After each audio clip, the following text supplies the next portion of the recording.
The battle for the NFC North division title comes down to Week 18 as Sam Darnold and the Minnesota Vikings travel to Detroit to take on Jared Goff and the Detroit Lions.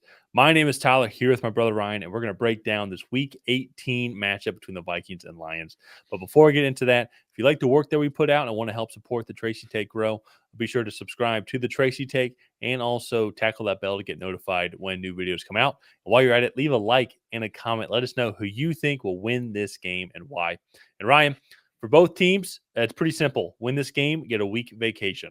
That's it. Yeah. The winner of this game gets number 1 seed. The loser of this game goes to the number 5 seed and will probably play the Tampa Bay Buccaneers. I'm hoping maybe the Atlanta Falcons. And so potentially also maybe the Los Angeles Rams have to see kind of what tiebreakers there might be when it comes to that. But that's besides the point right now. Just win and you're the number 1 seed, home field advantage, which is going to be huge because both of these environments, I think, are just absolutely wild to go and play in. Ford Field and US Bank Stadium. Yes, Yeah. that's it. Can get super loud. The Skull Chant is pretty cool. I've been to Yeah. an Atlanta United game where we do, I guess, something similar, and I'm sure it's nowhere near as epic, especially too during like a playoff Vikings football game. So, Oh, yeah. this is going to be a great game. Vikings are coming off a great win against the Green Bay Packers. Came out hot, dominated the whole game. The score was close towards the end because Green Bay was able to rattle off a couple of kind of touchdowns towards the end to get it within field goal range. But it really was a dominant performance by Sam Darnold and the Minnesota Vikings team as a whole. We're recording this right after the Monday Night Football game where the Lions beat the 49ers on the road. And a somewhat nervous start for this Lions team as this defense has given up a lot of points to this 49ers offense, who still really good, not with they don't have their best weapons, but still that's a lot of points. But they figured some things out in the second half. This offense did not miss a beat at all, though. And so, Yeah. Ryan, I kind of want to throw it over to you here with this here. And to me, when looking at it, there's one key difference that we'll talk about here in a little bit. But these teams are almost identical statistically. Detroit Lions, second overall in total yards per game, second in passing yards, 6th in rushing yards. Minnesota Vikings, they're 12th in total yards, 5th in passing yards per game, 19th in rushing yards. That's kind of the one little difference. Yeah. Defensively, though, they are very comparable as well. 22nd for Detroit when it comes to total yards allowed, 31st in passing yards, 3rd in rushing yards. While Minnesota, very similar as well. 16th overall in total yards allowed, 28th in passing yards allowed, and 2nd in rushing yards allowed. It's like these teams don't like each other. They have a lot to play for. These fan bases have been smothered by the Green Bay Packers and Chicago Bears for so long that now they have their opportunity, to Yeah. really like take a push to the Lombardi Trophy. I want to throw it over to you. What are your thoughts going into this game? What are some of the key X factors that we need to look out for both these teams? Well, okay, so first off, at the beginning of the season, I remember we were talking about this game, and I was like, the Lions should dominate this Week 18 game, if it even matters, because we just had such low expectations for the Vikings. Like, quarterback situation was very much up in the air. Sam Darnold had not had any relative success at the NFL level, and like JJ McCarthy, torn meniscus. This offensive line we had questions about outside of Christian Darrisaw, who is now not there. Like this defense was good last year, but it was just because they blitzed at such a high rate that they kind of just made quarterbacks like, all right, well, you have 2.5 seconds to throw the ball. And so like if offensive coordinators could scheme around that, then they were productive. But if not, then they weren't. That has not been the case for the Vikings at all. And so I just want to give their coaching staff, specifically Kevin O'Connell and Brian Flores, a lot of props on piecing together one of the most formidable teams in the NFL out of like what has felt like scraps from other teams. So like this game specifically though is probably the biggest game of the season, and like Oh it's yeah, for the 1 seed in the NFC, it's for the division title. This is going to be a playoff football atmosphere, and so I think looking at it, I am just so pumped. I do have some concerns about the Lions defense. This 49ers team has been struggling on offense, and they gave up, I believe, 28 points. Or no, 34 points. 34 points.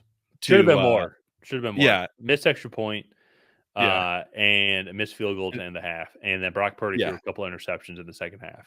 Yeah, So and so, this Lions team, like, they picked up that defense in the second half, but they have a very tall task ahead of them in this, Vikings offense, who's just playing really, really good football right now, led by Sam Darnold, Justin Jefferson, Jordan Addison, Jalen Nailor, TJ Hawkinson.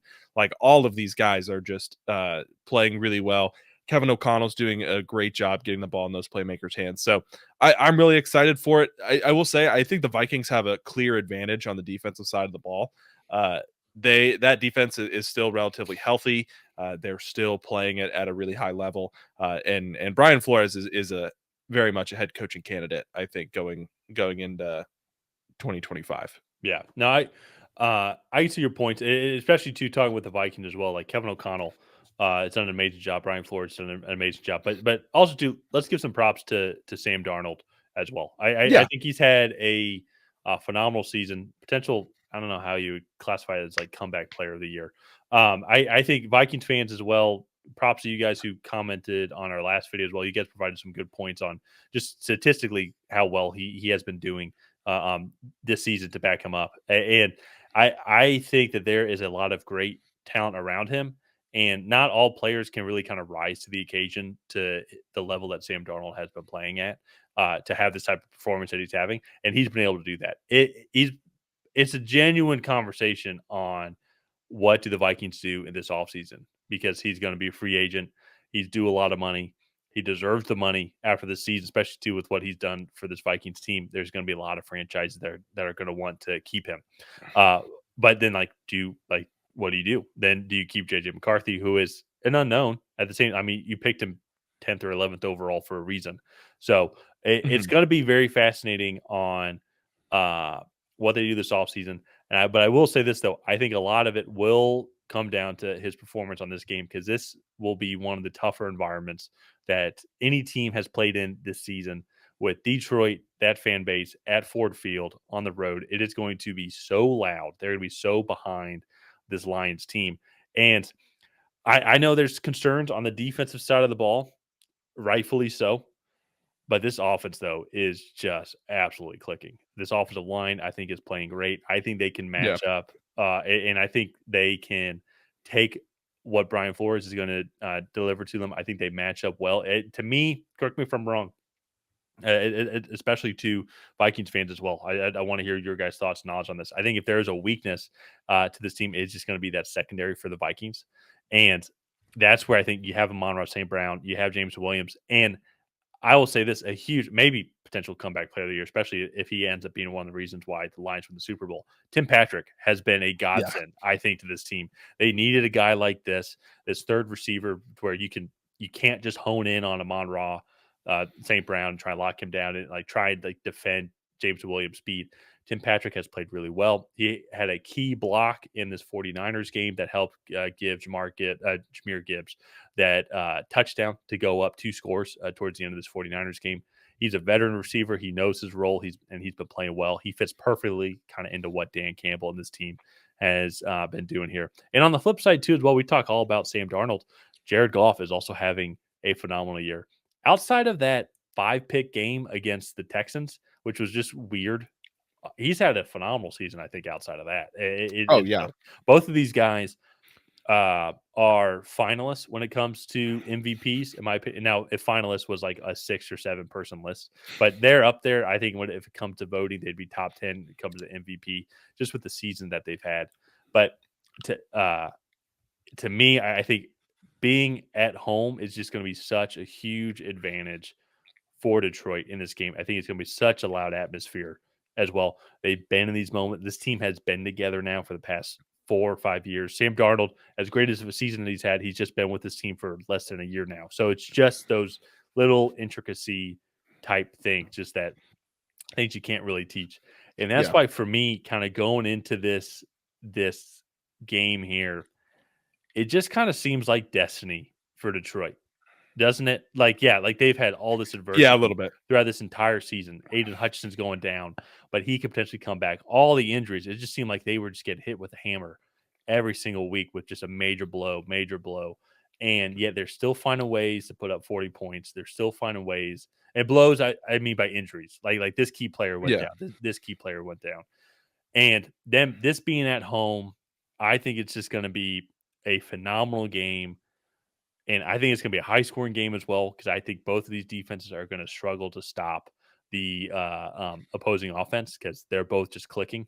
And I think it's Mhm. just going to come down to I think a fourth down play where the Lions will get it, and then the Vikings got to go get the ball back to try and tie the game up, and there's going to be a fourth down, and Sam Darnold's just not going to be able. And it's not even like it's Sam Darnold's fault. I just think it's like the Vikings just won't be able to get there. Yeah.